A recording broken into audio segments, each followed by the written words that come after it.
नमस्कार फ्रेंड्स, मैं हूँ वहीदा शेख एडवोकेट। कल हमने जानकारी ली थी भारतीय संविधान के अनुच्छेद 3 के बारे में। आज हम आर्टिकल 4 जो भारतीय संविधान के अंदर है उसके बारे में जानने और समझने की कोशिश करेंगे।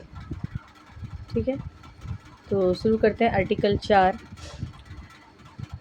मूल संस्करण यानी कि अनुच्छेद 4 अनुसूची 1 और 4 एवं अनुच्छेद 2 और 3 के संबंध में कई प्रावधानों की व्यवस्था करता है।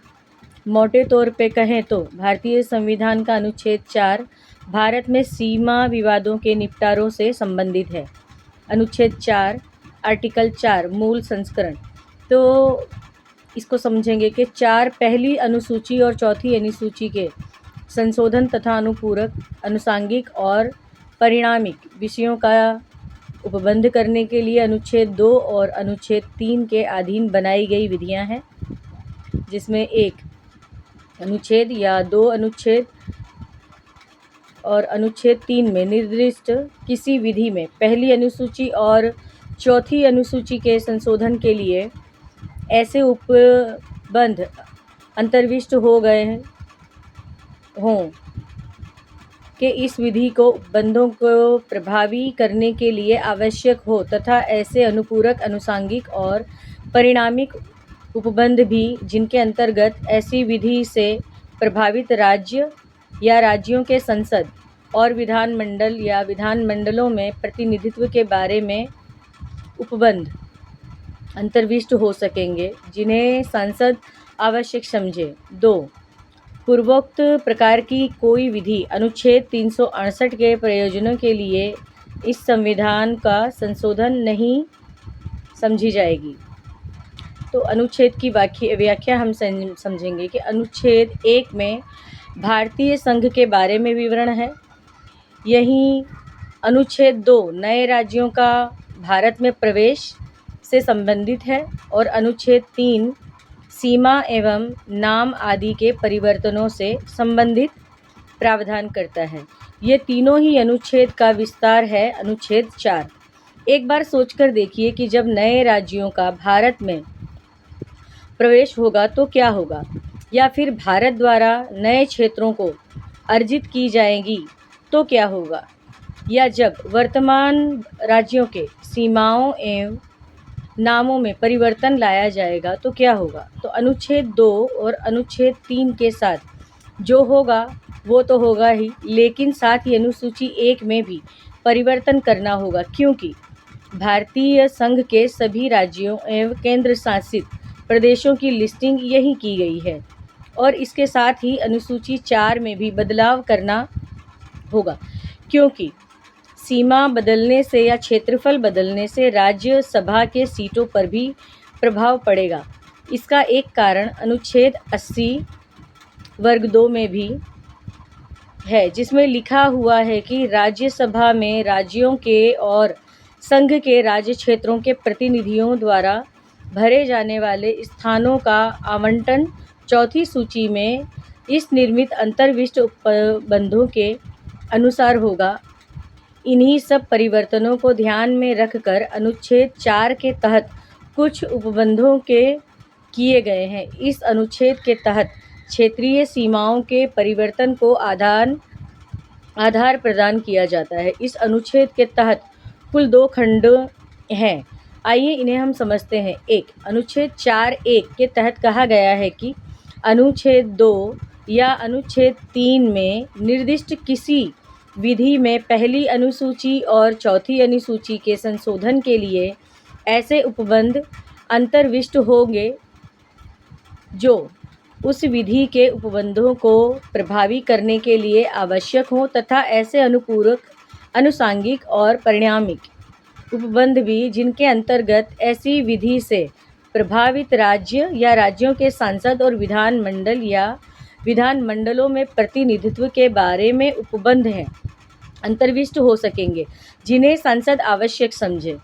इसके तहत मुख्य रूप से 2 बातें कही गई हैं। पहली बात, अनुच्छेद 2 या अनुच्छेद 3 के तहत बताए गए प्रावधानों के अंतर्गत जब पहली अनुसूची और चौथी अनुसूची में संशोधन किए जाएंगे, तब इस संशोधन को प्रभावी करने के लिए अनुच्छेद 2 या अनुच्छेद 3 में से उपबंध अंतर्विष्ट कंटेंट होंगे, जो इस विधि के उपबंधों को प्रभावी करने के लिए आवश्यक हो।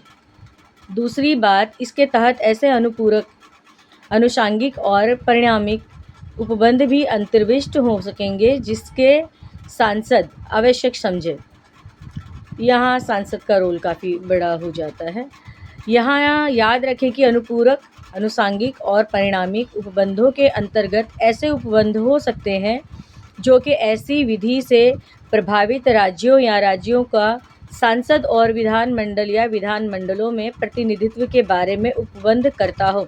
अनुपूरक यानी सप्लीमेंट्री, मतलब किसी चीज़ की सुधारने या पूरा करने के लिए उसमें जोड़े जाने वाली कुछ चीज़ें। अनुषांगिक मतलब अपेक्षाकृत अधिक महत्वपूर्ण वस्तु के अंश के रूप में घटित कुछ चीज़ें। परिणामिक मतलब यानी घटना विशेष प्रत्यक्ष परिणाम स्वरूप चीज़ें।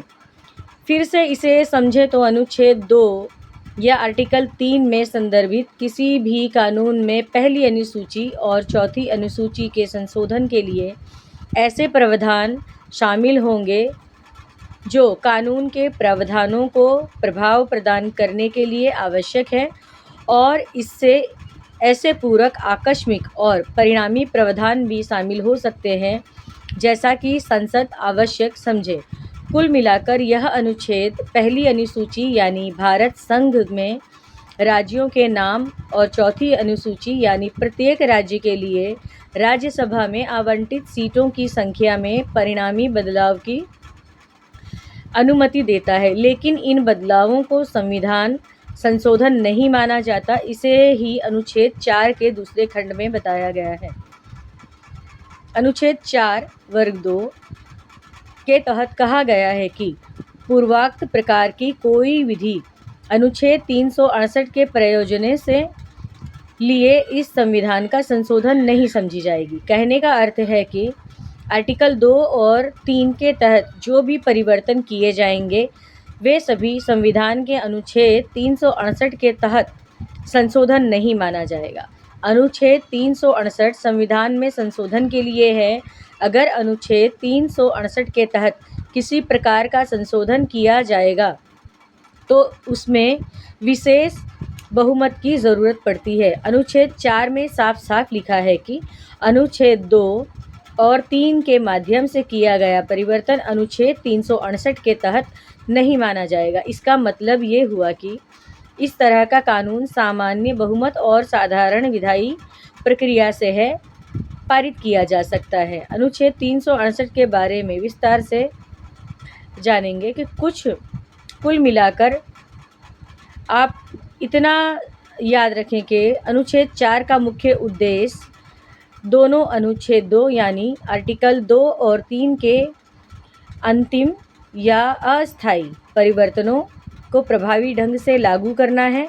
इन परिवर्तनों को संविधान में जोड़ने की इस पूरी प्रक्रिया को संविधान के संशोधनों के अनुसार संसद के साधारण बहुमत द्वारा पारित किया जाना होता है, क्योंकि अनुच्छेद 368 यहाँ लागू नहीं होता।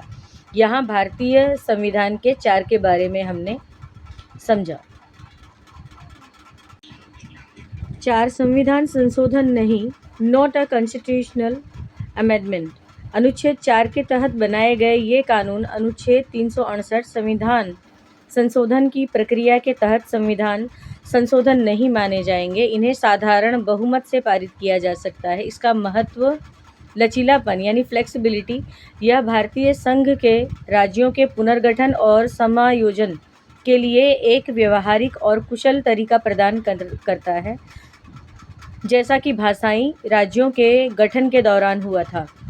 कार्यकुशलता, यह जटिल संवैधानिक संशोधन प्रक्रिया से बचते हुए क्षेत्रीय बदलावों को सक्षम बनाता है, जिससे भारत का संघीय ढांचा गतिशील बना रहता है। संक्षेप में, अनुच्छेद 4 संसद को राज्यों के पुनर्गठन के लिए शक्तिशाली उपकरण देता है, जिससे वे बिना संविधान के मूल ढांचे को छेड़े या तोड़े बगैर भारत के मानचित्र और राज्यों की संरचना में बदलाव कर सकें। Thank you.